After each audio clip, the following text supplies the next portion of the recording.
Welcome back to the Man Cave, people. Today we're going to build this Lego Speed Champions Dodge Charger. It's the SRT Hellcat version. It's new out. I just picked it up from a local toy store and I thought I would build it and give you my thoughts on it. Let's go.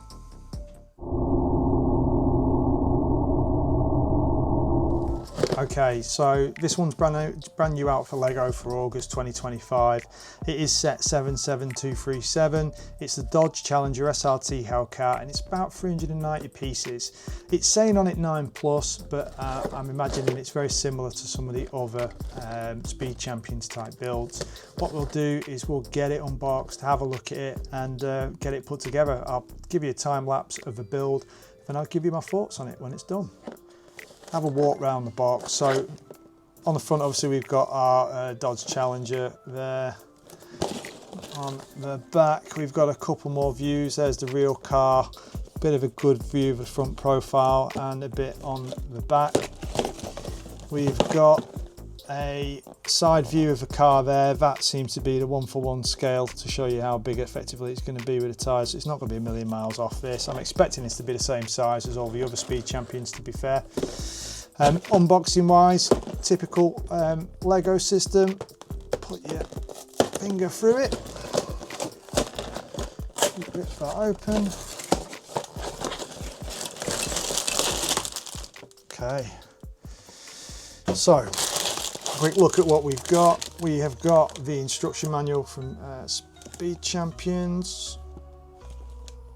Looks pretty basic, that's fine. Here is the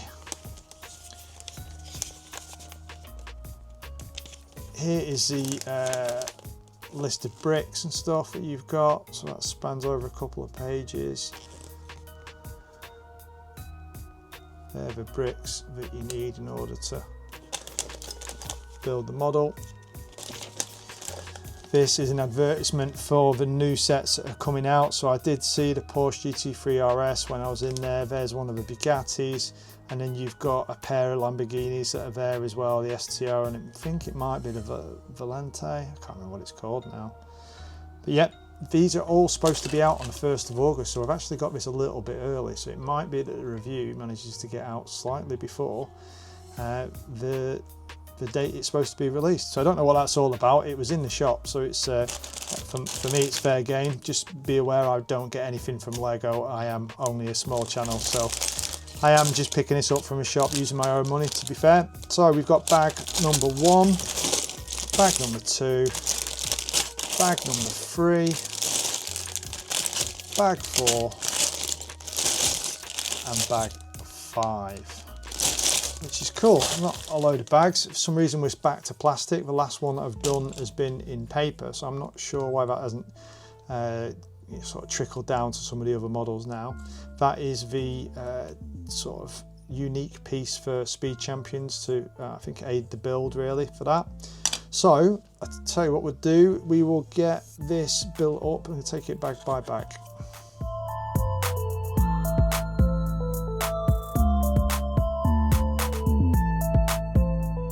Okay, so first pack took about 10 minutes to build. Already got a pretty good platform for the car there. You're left over with these 3 pieces, so I don't know what that's all about, but potentially it might be for something a bit later. That looks okay, all went together okay. Instructions really clear as per normal. You've got this little minifigure that's with it. He looks a bit bohemian to me to be a Hellcat owner, but fair enough. It's got some cool graphics and stuff on the top. The SRT shirt, which looks like a club type shirt, and then a Hellcat type insignia on the back, which is quite cool. I'll try and pick that up on the videos. So yeah, on to bag 2. See how we get on.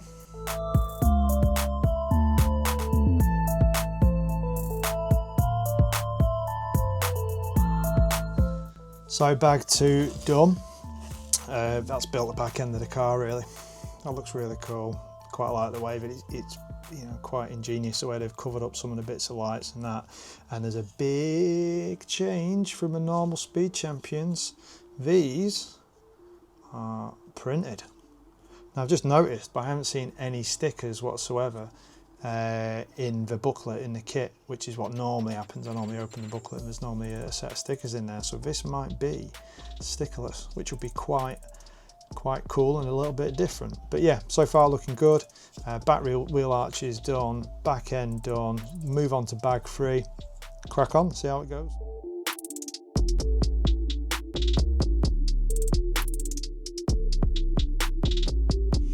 Okay, so bag 3 done.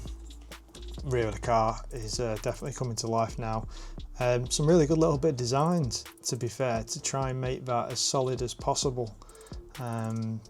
Yeah, I really like it. Seats are all built up in the back, look like kind of red leather seats. Decent little coffee cup in there.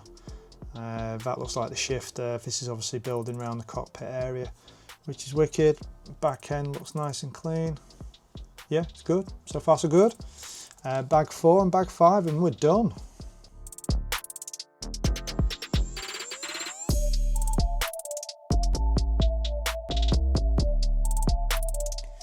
Okay, so bag 4 done. That's really getting there. Front end is starting to get built up and see where the headlights effectively are being made.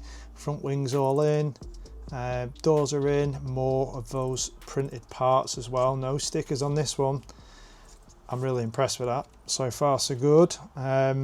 Yeah, really enjoying the build. It's going really quick as well. It is, we're 40 minutes in. It should be done in under an hour. It's crazy. But yeah, really good, really detailed, happy with that. Let's go for bag 5.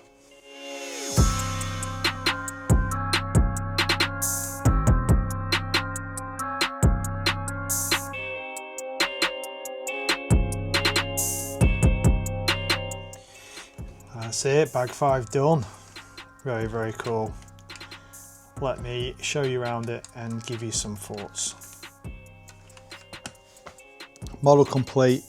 I'll give you my thoughts on this one then. So this is it feels a bit different to the normal Speed Champions cars.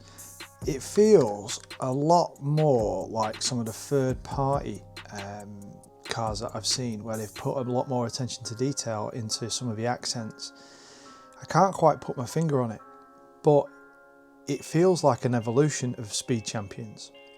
There's a couple of things to mention. One, the price has clearly gone up. This is £23, so £22.99 is what I paid for it in the UK. I'll put what that converts down into the dollars, so that's definitely more expensive. The average Speed Champions car was around the £17 to £20 mark, so this has definitely gone up in price.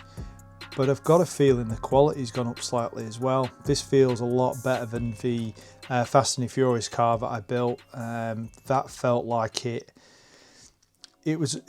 felt like it was limited by the parts that were used and techniques that were used in order to sort of create that vehicle. There's a couple of different MOC type cars where people have put different designs together that are better than that. Whereas this feels like they've used different techniques, different parts, and they've really come out with something that is going to be really hard for a third party to sort of beat, to make it better. It's really good. So colour wise, I'm all right with the green. I would have preferred a red Hellcat in all honesty. Every time when I think Dodge Hellcat, I think red. The actual positives for this one are that it goes together really well, to be fair. It isn't a chore whatsoever. It's actually over quite quickly. The whole thing took me about 50 minutes to an hour to put together, and I really wasn't trying to be quick. It just went together that quickly, to be fair. So quality wise, I think the quality on this is really, really good. Interior detailing is quite good.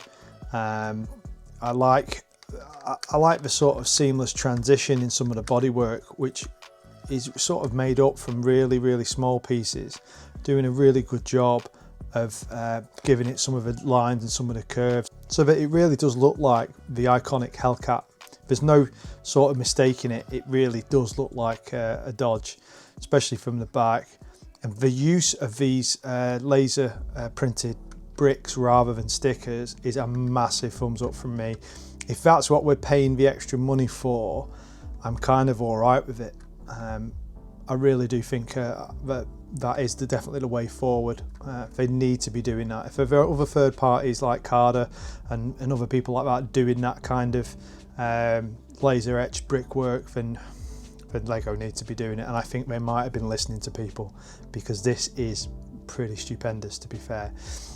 Don't know how, but I managed to get this early. It's just in the shops early. It's not that I've got this off Lego or anything clever.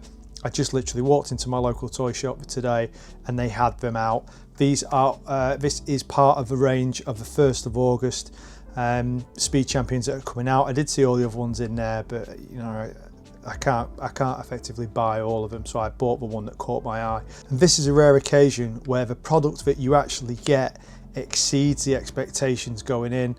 I was pulled and drawn to the box art. It looked absolutely epic on the front of the box, but in all honesty, it meets that expectation in building it. The build itself was enjoyable. The car itself is a good representation of a Dodge Hellcat. I don't think there's anything to whinge about here, except for obviously the price increase, but I think with what I've got there, I'm happy with that. Extra etched bricks, a good likeness of the car, a nice presence, to be fair, a nice shelf presence. Yeah, I'm made up with that. I'm actually a bit more intrigued to try and get some of the other Speed Champions cars now on the basis of that. I had a look at the Porsche GT3 RS, and to be honest, I poo-pooed it because it doesn't look right on the actual box, where this is a good representation of what the Hellcat actually looks like. It's just not the same with the Porsche. The Porsche just looks like it's got weird proportions, but I'm sort of edging on, you know, looking at giving that a go, to be honest, because of the experience I've had here. So recommendation wise, yeah, I'd recommend this. If you're after any kind of Lego Hellcat, this is the one to get. I haven't had any of the ones before, to be fair. I haven't got Dom's Dodge Charger, but I think this beats it hands down. It's got a real feel of one of them MOC type kits that you see third parties do. Low slung sports car. It's not, yeah, I want to say they've gone up a gear here, but I feel like it's a bit early to be saying that, but I'm really impressed, suitably impressed. I don't think you're going to be disappointed if you get it. It's a solid recommendation from me, to be fair. So if you've got through the video and you got to this point, if you give me a like, that would be absolutely brilliant. If you've got any questions about the kit itself or any comments, please do leave me a comment down below. I do read the comments. I will get back to you. I will talk to you about stuff. It's wicked to have that kind of interaction, to be fair. And if you're into anything like this, Lego wise, I'm into Lego cars. I've got a couple of builds coming up for Lego. I've got some recently released Lego videos as well you might be interested in, including a cool Formula 1 car from Nigel Mansell's old 1992 car, which is really cool. And I've did some custom stickers on that. Yeah, just subscribe. There's more stuff coming. I'm into Gundam. I'm into die-cast cars. I'm into a bit of everything, to be fair. It's why I called this Into the Hobbyverse. So if you want to join me on that journey, you want to see what I'm doing, see what I'm building, click subscribe and come along for it. I just hope you guys are getting some hobbying done. Pick up this one. This is an absolute solid build. Just until next time, look after yourselves. I'll speak to you soon. Try and get some hobbying done. Take care.